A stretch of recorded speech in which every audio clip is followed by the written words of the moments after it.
ইরানের পারমাণবিক কর্মসূচি নিয়ে অবস্থান স্পষ্ট করল ইসরায়েল।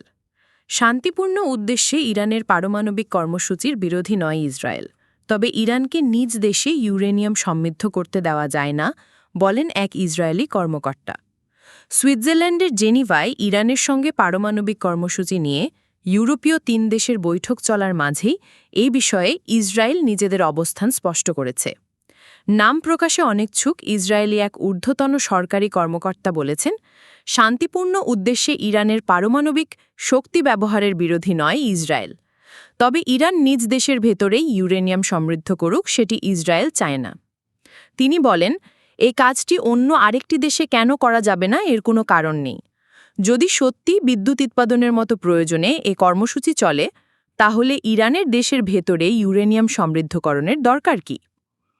এই কর্মকর্তার মতে, ইরানে ইউরেনিয়াম একবার সমৃদ্ধ করা শুরু হলে তা ৩.৬৭% সীমা ছাড়িয়ে অস্ত্র তৈরির উপযোগী পর্যায়ে চলে যাওয়া সময়ের ব্যাপার মাত্র।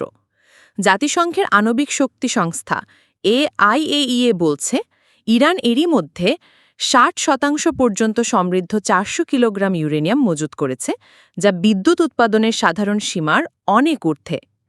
ইসরায়েলি ওই কর্মকর্তার দাবি, এই বিষয়টি মাথায় রেখেই প্রেসিডেন্ট ডোনাল্ড ট্রাম্পের মধ্যপ্রাচ্য বিষয়ক বিশেষ দূত স্টিভ উইটকফ যুদ্ধ শুরুর আগে ইরানের সঙ্গে আলোচনায় বসে একটি প্রস্তাব দিয়েছিলেন, যাতে ইরানের ইউরেনিয়াম বিদেশে সমৃদ্ধ করার ব্যবস্থা রাখা হয়।